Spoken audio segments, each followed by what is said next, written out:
Welcome to 2026 of the Horses Advocate podcast. I want to go along the lines of everybody's thinking this time of year, and that is our thoughts, our goals, our values that we tried to put down in writing and swear that we're going to commit over the next 364 days to adhering and reaching our goals. And one of the most common ones is the diet. Everyone wants to be eating right. They want to get healthy. They want to lose some weight, whatever it is. The other is a budget. They want to create a budget for the family, for the house that is attainable. So you're earning enough money and spending less than you earn and maybe saving a few. We all do it. But what I want to tie into this time of year where our resolutions are so strong is a concept that can help our horses not only make it through the year, but hopefully thrive through the year. And as you know, I never come across with run-of-the-mill, regurgitated things. But I do know that I have to reinforce what I've said in the past. But I have to make it fresh for all of you, and that's what I'm going to do today. And the reason I'm going to do it this way is because there's science coming out that is enforcing some of these ideas that are so foreign to veterinary medicine right now, but are on the cutting edge of longevity and health spans in humans that are applicable to every animal on the planet.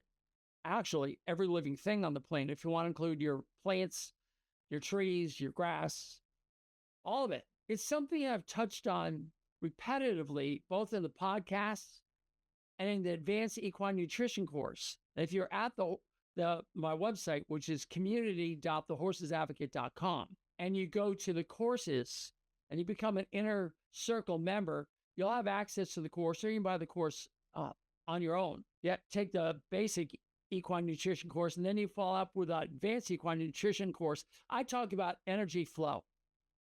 Flux is the movement of something, and energy flux or energy flow represents the movement of energy through everything that we know.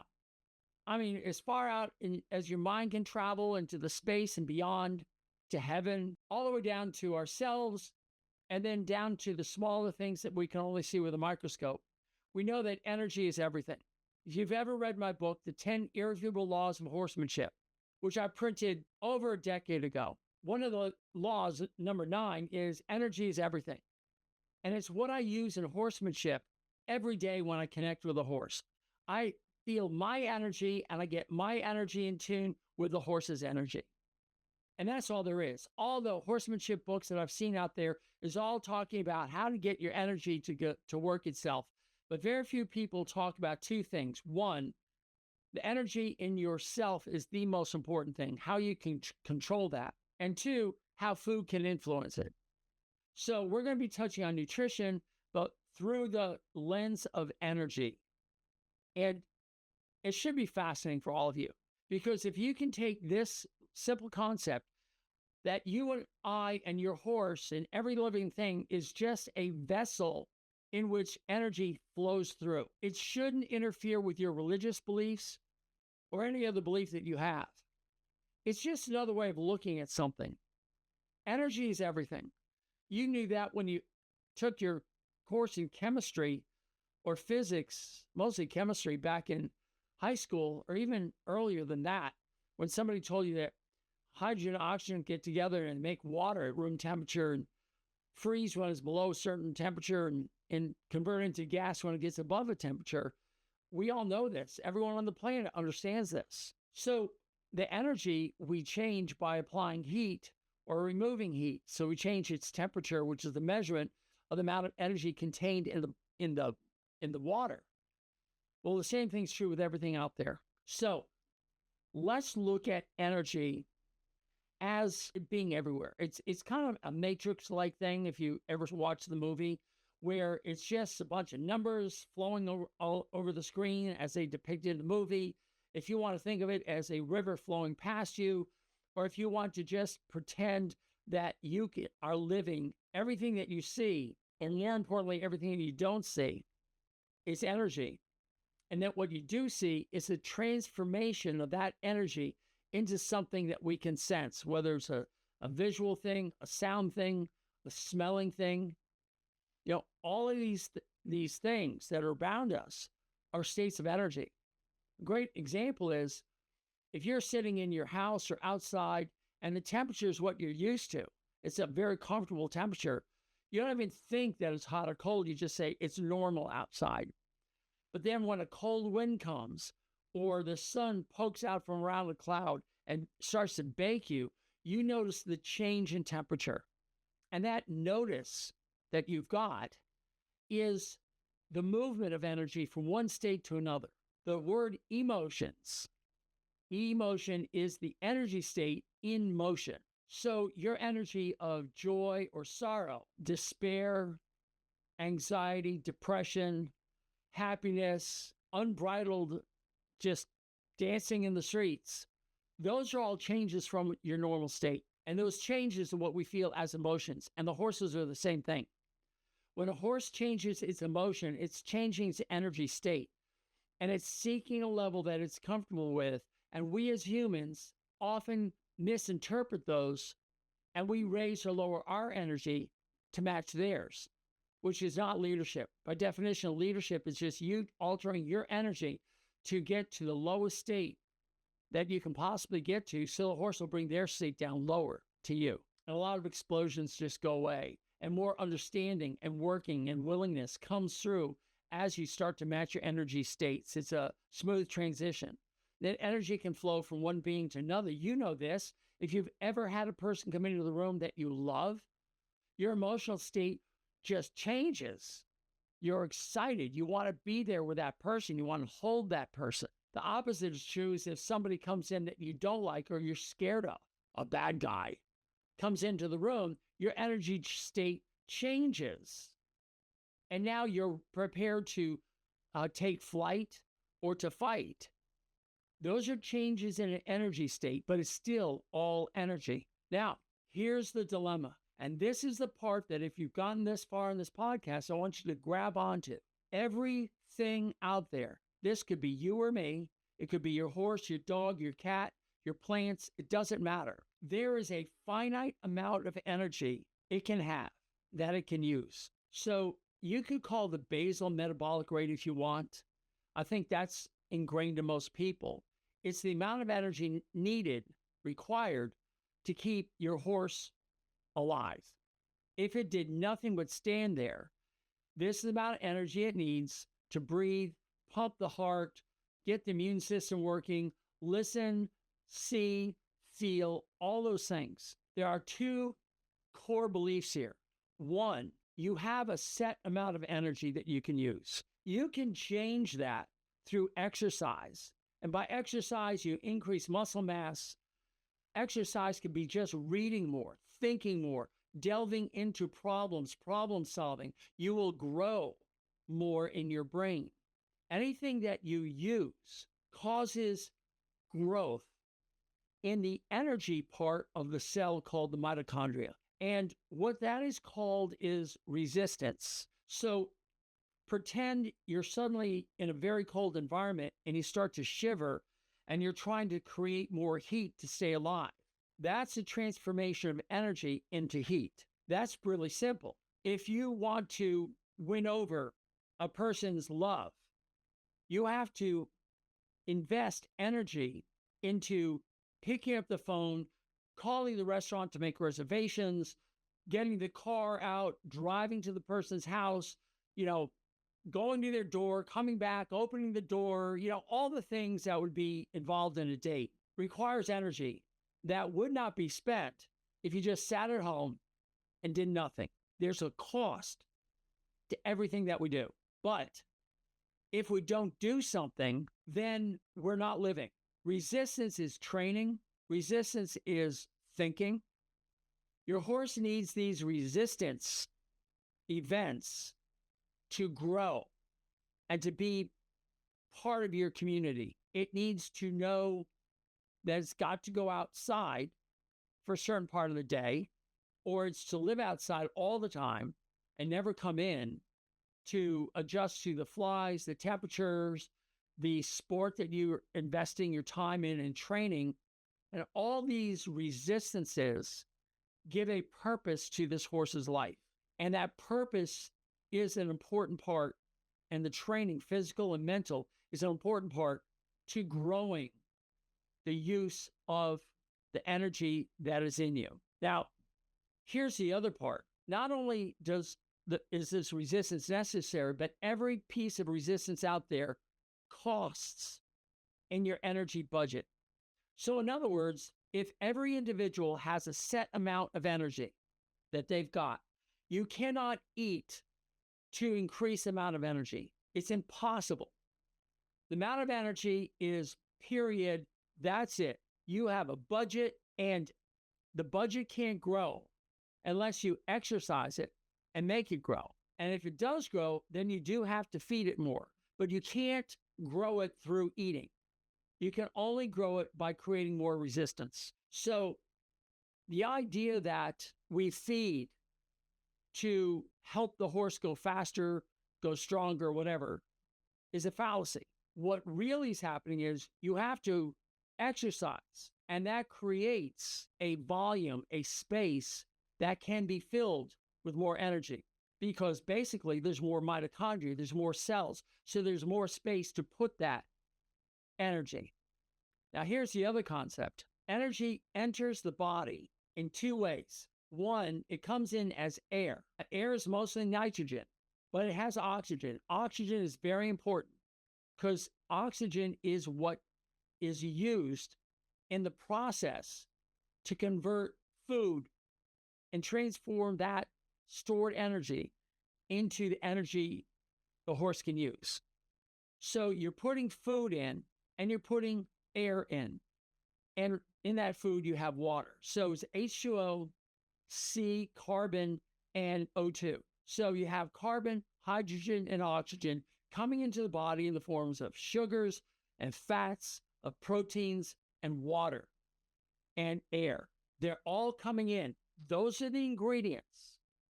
And they go into this beautiful machine. You're looking at your horse or looking at yourself, is going into the machine to every cell and every mitochondria that's in the cell. And the number of mitochondria is just astronomical. It's into the thousands of trillions. Write a trillion, then add 3 more zeros. That's how many mitochondria are in a human, and of course, a lot more in a horse just because of their size. Every cell in your body needs a mitochondria to transform the energy of carbon, hydrogen, oxygen into a spark of energy to keep the lights on, so to speak. That's what pays the bills. And if you put in more energy than it can hold, that is stored for future. So if you're looking at your budget, if you take in more money than you can use, it's stored as a savings account or an investment. Unfortunately, investments don't multiply.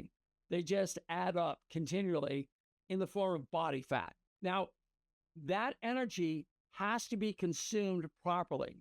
So if it's not structured, if it just comes out of the mitochondria, like it's just flowing out, nothing's going to be done with it. It's not wasted, but it's not purposeful. When you start to put resistances in front of that, then things happen.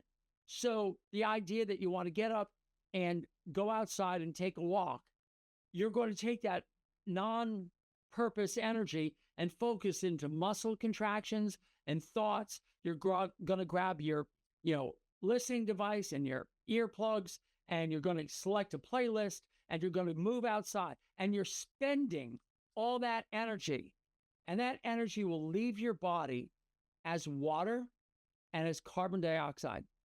You're breathing it out.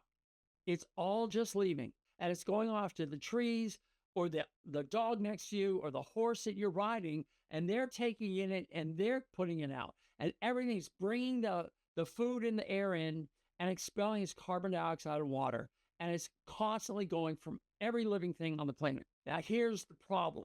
And again, everything costs. Every use of energy costs. And the more resistance you put in there, the more energy is going to be used and expelled. So if you have a process that causes an organ to put up inflammation. Inflammation consumes energy. Reactive oxygen species, you might have heard of reactive oxygen species. It's the more correct term for free radicals in cells. Those cause energy loss. Inflammation in the gut, inflammation in your brain, inflammation brought on by inflammatory foods, such as excess sugar, causes the consumption of energy. Eating, just the fact that you are eating, puts that food into a system that requires energy to digest it. That's a no-brainer for all of us. It just requires more energy to digest food. Stress, worry about your finances, your relationships. The horse worried about the sport that he doesn't want to be in, the farrier that's not nice to him, the veterinarian keeps poking him with needles, living in a stall when he really wants to be outside, or living outside when he'd prefer to be in a stall. It goes both ways. Every horse is different. But each horse will add more cortisol. Cortisol is the hormone of long-term survival stress, but that creates inflammation. Excess body fat, where the fat cell gets more filled with fat inside the cell, releases cytokines. And the more cytokines that are released, the more energy that's consumed. So what happens to your family budget when you've got a leaking faucet and you have to call a plumber? Toilet doesn't work, the shower doesn't work, the electricity's gone out, you have a leaking roof, you have to get a new roof. These are all resistances that cost you money out of your budget. And the same is true in all living things. Everything that is in addition to just living will cost. So you have to balance. I enjoy exercise. Exercise is great because I'm building muscle.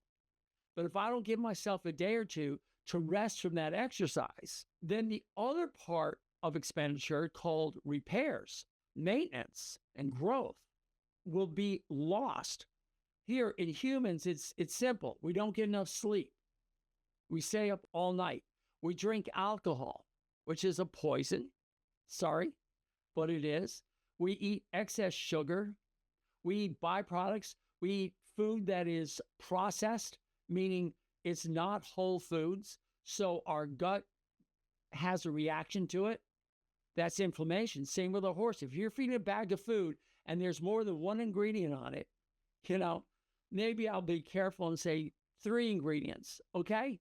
But when you look at the tag and there's 20 ingredients on there, it's a processed food and it's causing inflammation in your horse's gut. That consumes energy. And when there's not enough energy to keep the organ going, it could be your brain, it could be the heart, it could be in the horse, the guts, it could be the connective tissue that supports its frame, these things start to fail. And the way a lot of medical-driven people in the human medical world, the number of people who are now realizing that you don't have a heart attack, you don't have a problem with your gallbladder or whatever, your brain, what you're having is an energy problem. And energy has been talked about in medicines in other countries where they try to get energy flow, with all sorts of points, it's trigger points, whatever. I don't understand. I'm not an expert on that. Maybe you know more about it than I do. But we're all now recognizing that you're not trying to treat their colic, their lack of energy, their brain not remembering what they're supposed to do, or they're fighting you the whole time, or any other problem, lamenesses that are occurring, hooves that aren't growing, any disease, the immune system trying to fight off bugs, and they're getting fly-by problems all the time. The energy is depleted in those areas. They don't have the energy to do what they have to do because they have inflammation going on someplace else. I explained to someone just the other day that in human medicine, almost everyone agrees that about 80% of our immune system is located in our gut. It can go higher in some people, or some people feel like it's higher than 80%, but just Just think about this. If 80% of your immune system is fighting off inflammation down in the gut, where is it in your brain? Where is it in your limbs, in your skin? And same with our horses. If they have inflammation in the gut, how are they supposed to take care of inflammation in their skin from the flies or the stress in their suspensories as they're trained, or they have colic or any other disease you want to think of? It's basically, we're now understanding the energy budget has been depleted for the maintenance and the repair. The energy is being shunted off to inflammation and to stress, and it's in your basic metabolic functions, and not for the repair. And then, in a worst case scenario, energy gets depleted from all of the repairs and maintenance. And then you have organ failure, and then you have death. We are now realizing that death is a failure of energy to supply the needs of the body. It's that simple. Now, obviously, if we don't get oxygen, if we don't get air, there's no more materials to create the energy. The energy is constant. It never stops. Day or night, from the time you're born to the time you don't take your last breath, every cell in your body is requiring oxygen, carbon, hydrogen to come in and make these processes work. I mean, yes, we can talk about minerals, we can talk about, nitrogen, proteins, amino acids, but when it boils down to the spark, the thing that keeps things going, it's all about energy.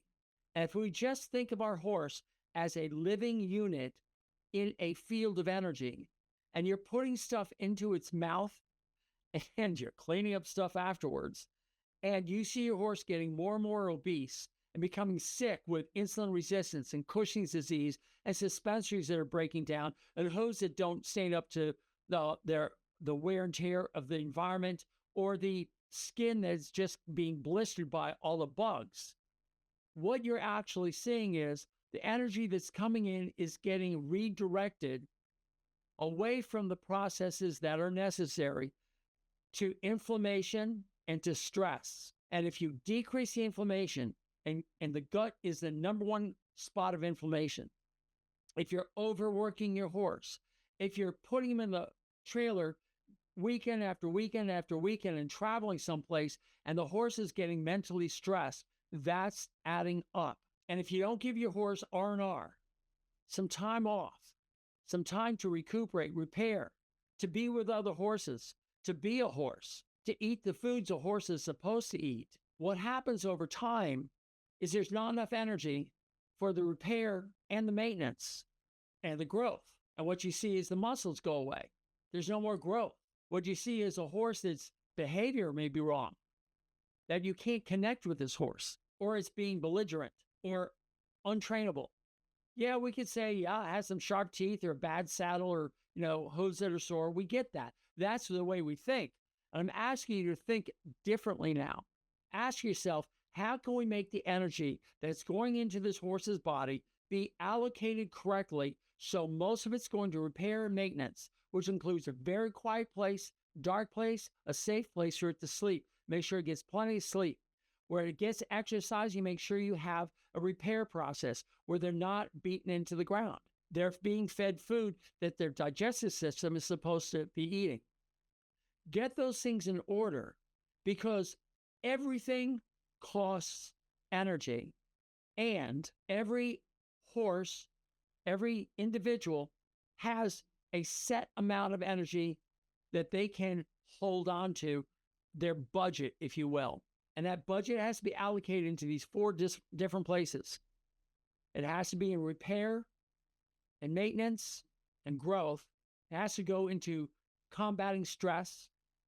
It has to go into any inflammation, because inflammation is bad. You want to keep inflammation down to almost zero. And any other factor that it's trying to learn. So that's the key to 2026. I'm going to go into what proteins are and carbohydrates and fats, just like I have in the past. I'm going to review these things. But I wanted to get this baseline of energy. That's what we're dealing with.